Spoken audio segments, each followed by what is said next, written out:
vëllezër të ndershëm, ku I kemi fjalën se njeriu do të me lanë gjurmë në jetën e bote, është transmetuar mi hadith për pejgamberin sallallahu alaihi wasallam, I cili thotë se kur të vdes njeriu, inqata amaluhu, I ndërpritet mundësia për të bërë vepra të mira. Mbesin në çdo llogarinë e tij vetëm 3 çështje, që ja pasurojnë jetën në botën e përjetshme.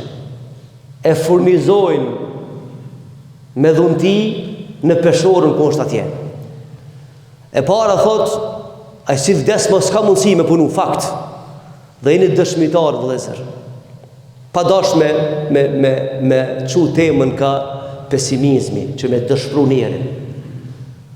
Por asha di çka është interesant, si të vdes njeriu të parën çështje që ja merr vdekja, ja merr emnin.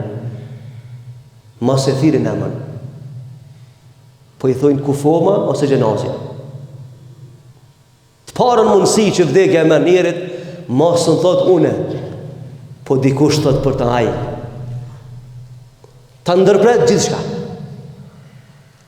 Dhe thot I dërguari Allahu xhallahu ala, idha mata ibn Adam inqata amaluhu. Kur të ndron jetë, thot biri Ademit, thot për te përfundon gjithçka. Përfundon mundësia për gjithçka tjetër. Për jashtim do t'i mbesin një 3 rrugë që mund mja po hajrin dhe mas vdekjes, sepse me të folë për gjurmë. E para tha pejgamberi sallallahu alaihi wasallam, do t'i mbetet mbi dhe një bamirësi rrjedhëse, një punë e hajrit që s'ka përfundu me vdekjen e tij, por që ka mbet ende gjallë. Keni pa të kaluarën, për shembull kur kemi hecna për male për diçka, kena pa çeshme të ndryshme. Edhe emrin filan fisteki, ti kush se ke ditë kush ai person. Ai e ka bënë një bamirësi, ose ka qenë një rrugë, edhe ai ka ndru jetë. Mirë po gjurmët e veprës së tij janë gjallë. Dhe përderisa mbijeton në ajo vepër, ati shkojnë shpërblimet në varë. Por këtë arsye njerëzit janë kujdes me lanë diçka të përjetshme në tokë, ose të pak në diçka që jeton gjatë, sepse I duhet se gjiro llogari frymëzuese, furnizuese, për të peshuar nesër para Allahut xhallahu ala. Pra I mbetet vetëm sadaka e përjetshme.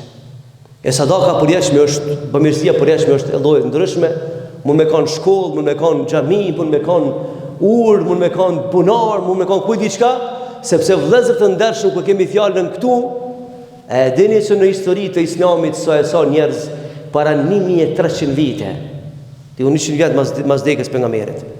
Sot asoj dite ka njerëz, ka bunara, ka ujë që pinë haxhilert, ku të shkojnë shkaktare ka qenë një grue, e cila baba I ka lënë pasuri, edhe ka rrok thati madh në atë kohë, atë territor, ka qenë kohë e haxhit dhe ka thonë mirë, njerëzit vinë pe kamosit, e se din terrenin, thot çka më duhet pasuria nëse s'bajnë një vepër të mirë, edhe ka qenë një farë kanali, edhe buron uji, edhe njerëzit ku kanë shkuar në atë kohë me deve ku diçka, ka kanë kalu, kanë pi uji në atë kran. E ka dhënë këtë pasurinë për me mbet një argument mbi dhej. Pra, është sadaka e përjetshme e cila mbetet mbi dhej. E dyta vëllezër, thot pejgamberi alayhis salam, I ndërpritet çdo mundësi tjetër për jashtim dituria e tij. Nëse ka qenë për atyre që ka kontribu me dije, ja ka dhënë dikujt dijen, e ka mësu, e ka këshillu, derisa ajo dija e tij të mbetet mbi dhe, se vapët I shkojnë deri dalmi para Zotit të Madhrishëm. Thot ilmun yuntafabi' bih, ka lanë një vepër, dije që njerëzit e pasojnë. Për këtë arsye vlera më e madhe në ahiret është vlera dietarëve, mas pejgamberëve. Sepse ata kanë ushqim breza me dije dhe ju kanë bërë se vape brez pas brezi deri ku dalin ursiratë. Allahu thot këtë ky kapital i sevapeve është për shkak dijes tonë. Të lumtë ata të cilët kanë lënë dije mbi dhej, ose kanë shkolluar njerëz, ose kanë motivuar për dije. Dhe jemi një popull që kemi dhënë shumë vëllezër. Edhe pse në kohën tonë po e shohim që më së pakti e dojmë dije na si popull. Ama më na dhënë mundësia japni për dije. Japni.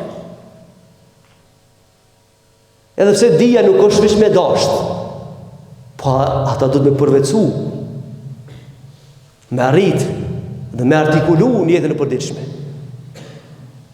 Për ndryshe s'ka zgjidhje tjetër. Dhe duhet mi dashur të dishmit. Siç ka thënë njëri prej dietarëve, thotë, unë i kam dashur të dishmit sepse s'kam qenë prej tyre. Ai në fakt ka qenë dietar i madh. Thotë se kam shpresuar që në ahiret me më rrok një farë shpërblimi që i kam bëjë hizmet dietarëve. Vëllezër, një shembull thjesht të dija dhe dietarë. Ka qenë Ebu Hanifja, një prej dietarëve më të mëdhenj që ka njoft historia. Ai tej ka vdek në shtëpitë vet, nuk i ka shtri kam ka shtëpia e hoxhës vet. A hoxha vet ka pas vdek shumë herët, dietari që ka mësuar. I ka thonë pse si shtrin kam? Thotë nuk i shtrin kam drejtim të atij dietari që më ka mësuar, më ka dhënë dijen. Se në nëshmoj të autoritetin. Por këtë arsye ka medja për djetarën më të mëdhaj në historitë e njerëzimit. Ai ka jetu vitin 80 hijri në Kufe. Në atë kohë ku e gjithë botat diskutonin për trashëgimin filozofike. Ai e ka pas një herë në javë atë farë karrikën në shesh dhe kanë shku kush ka dash me diskutu, me debatu ka shku. Edhe dëshmitarët e kohës ti tregon, thot, nuk ka pas grupe, fraksione filozofike ndryshme që si ka gjunjëzu me argumente. A ka qenë vesh 18 mosh. Mirë po, pse ka pas dijaj, mos zhanona shumë. Vëllezër, Allahu s'ta jep dijen pa e pas frikë Allahu dhe pa qenë ndershëm në rrugën e tij. Imam Shafiu ka thonë inna ilmu Allahi nur, wa nuru Allah la yudali asin. Dija Allahut është dritë, Allahu s'jep gjunëçarit dritën. S'munësh me kuptu dinë Allahut azza wa jalla nëse si në frekuencat njëjta me fjalët e Zotit më të rishëm. Pra kanë pas edukate, për shkak të edukatës ka vdek dhe kur njët nuk i ka shtrin kam në shtëpi në drejtim të shtëpisë së Hamadit. Hamadi ka qenë mësuesi i tij, dietar i madh, i njohur në Isri. Pra luma i cili ka lënë dije brapa, do t'i shkojnë se vapën në varr. Dhe e treta vëllezër, tha pejgamberi alayhis salam, mbi dhe i jetë familja. Pasardhës.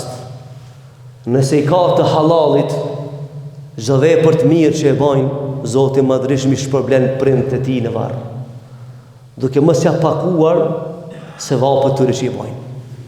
A di çfarë do të thonë me ndërtu një familje e cila të çon selame të mira në varr për çdo ditë. A di çfarë do të thonë me lëm pasardhës që kanë frikë Allahut azza wa jall?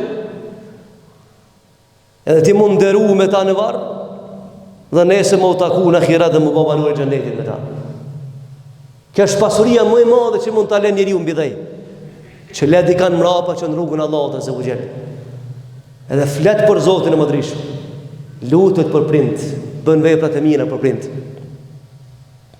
Ja ti shkojnë se vapën e varr. Sepse vëllezër çështë sa interesante, po e mbylli sepse tema ku apo shon shpejt. Pse i ka përmend pejgamberi sa këto tri çështje? Ka thonë sadake përjetshme. Sepse ka dashur me ngjall njeriu, mi thon ti dush me kom produktiv për shoqërinë ku jeton. Ti s'ban me prish ura, ti duhet me ndërtu ura. Ti s'ban me mbyll rrugë, ti duhet me çel rrugë. Duhet me bëj vepra të mira për shoqërinë ku jeton.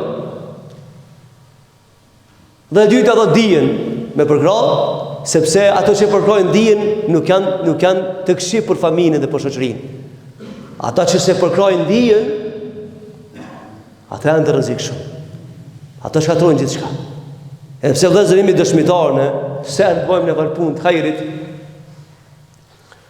ata që më spakti dojnë dijen e diçka thojnë, Po pse huash ti smirësh me shkollë, po mirë me xhamia, me sen. Kur t'ja këshyr ai as me lexu nuk di. Tamam do me bën një punë të hajrit, ata që më pak t'ja din vlerën dijes, por më tregu se janë pro dijes, më kanë në farë shkollë dhe na kontribojnë ama në xhami. Ai nuk kontribon as në shkollë, sa ai që ja di vlerën Zotit dhe ja di vlerën dijes. Mi thonë ti, sa ke kontribu një jetën tane për dije? Që përdoj që ka shumë ti? Sa? Kiq. Por a e thot këtë me arsitu vetën, se i pengon e mira. Pra vëllezër, këto parime që ka thonë pejgamberi sallam, na jesin bidhej, dhe se vapët në vinë në varë. Dhe fundi thë, ndërtojnë familje që ndosh. Nuk ka mision më të madh këtë dunja për njerin, për prindin, sa me ndërtu një familje që ndosh dhe me rrugtu të Zotit madrishëm pagajle. Familje që kanë frikë Allahut azza wa jall, lutën për ta dhe bojnë dua për ta. Kjo është mision i madh. Dhe është nder shumë i madh. Pa dyshim se është punë e madhe, e rëndë, por e ka mision besimtari.